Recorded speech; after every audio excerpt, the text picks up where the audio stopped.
کا، خدا کی ذات کا نیا پھر دن ہوا۔ آج کی آیت۔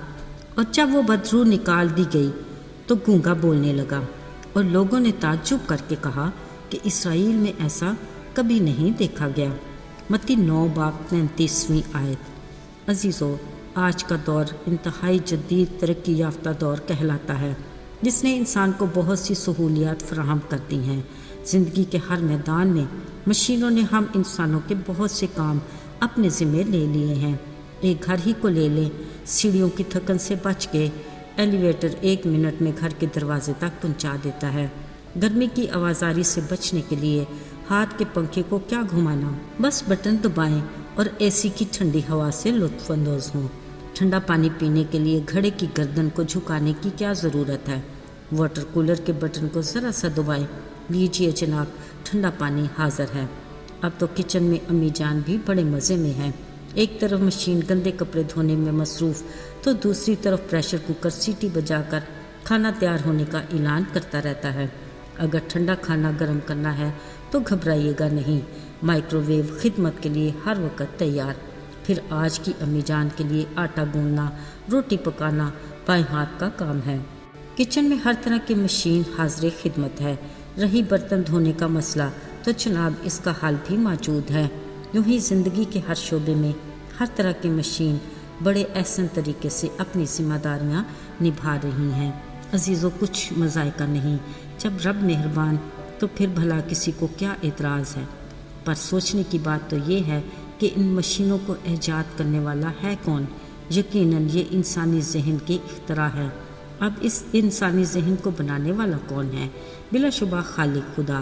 یاد رہے، ایک سے ایک بڑھ کے حیرت انگیز مشین ایجاد ہوتی رہے، مگر انسانی جسم کی پیچیدہ مشین اس کا کوئی نعم البدل نہیں۔ یہ باکمال خدا کی بے مثال ایجاد ہے۔ انسانی مشین میں 5 احساسات ہیں، یعنی سونگھنا، چکھنا، سننا، بولنا اور دیکھنا۔ انہی پر انسانی مشینری کا ہر نظام حیرت انگیز طور پر اپنی ذمہ داری کو اچھے سے نبھاتا رہتا ہے۔ ہمیں خود سے کسی بٹن کو دبانے کی ضرورت نہیں۔ تخلیق کرنے والے نے اپنی حکمت سے ہر نظام کو اپنی مرضی کے تابع کر رکھا ہے، جو خود سے ہی چلتا رہتا ہے، جو خالق خدا کا بڑا فضل ہے۔ مگر ان نعمتوں کے لیے شکر گزاری کے ساتھ احتیاط کی بھی ضرورت ہے۔ عزیزو، کلام مقدس میں ایک ایسے شخص کا ذکر ہے جو گونگا تھا، یعنی بول نہیں سکتا تھا، جس کی وجہ ایک بدرو تھی۔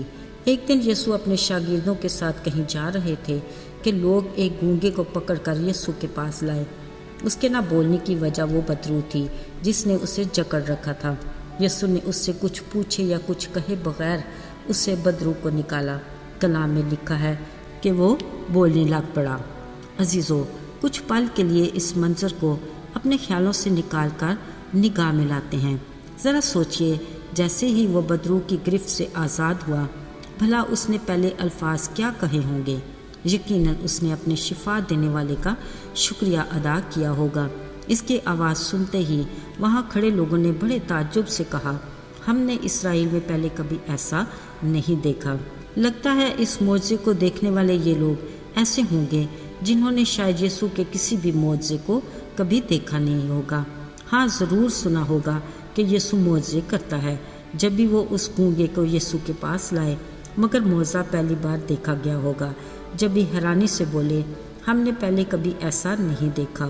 خیر، دونوں صورتوں میں انہیں یسوع کی قدرت کو دیکھ لیا، جس کے باعث ان کے ایمان مضبوط ہوئے اور انہوں نے اس کا اقرار بھی کیا۔ عزیزو، ہم بھی کبھی اس گونگے کی طرح ہوتے ہیں۔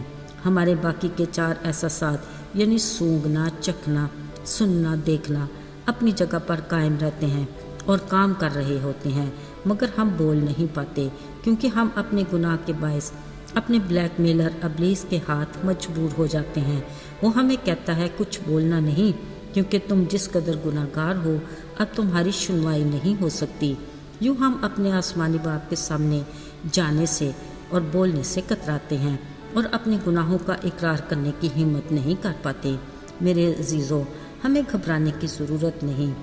بلکہ دلیری سے ہمیں آگے بڑھنا ہے، کیونکہ وہی ہے جو ہمارے دلوں خیالوں کو جانتا ہے، وہی ہے جو ہمیں گناہوں کے بندھن سے آزاد کر سکتا ہے، تاکہ ہم اپنے گناہ سے آزادی کے لیے اس کا شکریہ ادا کر سکیں، کیونکہ وہ معاف کرنے اور ناراستی سے پاک کرنے میں سچا اور عادل ہے۔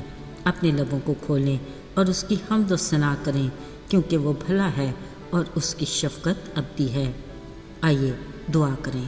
آئے ہمارے آسمانی باپ، ہم دل کی گہرائیوں سے تیرے شکر گزار ہیں کہ تیرے دروازے ہر وقت ہمارے لیے کھلے رہتے ہیں۔ ہم جب بھی چاہیں تیرے پاس آ سکتے ہیں۔ تو معاف کرتا ہے، تو سنتا ہے اور جواب بھی دیتا ہے، کیونکہ تو زندہ خدا ہے۔ اے باپ، ہمیں سدا اپنے فضل کے سائے تلے محفوظ رکھ۔ ہمیں آج تیری کل سے زیادہ ضرورت ہے۔ ہمیں اپنی قربت اور رفاقت میں جوڑے رکھ، تاکہ ہماری زندگی کا ہر پل تیری مرضی کے مطابق گزرے اور ہم تیری تازہ برکات سے سیر اور آسودہ ہوں۔ یسوع کے بابرکت اور جلالی نام میں آمین۔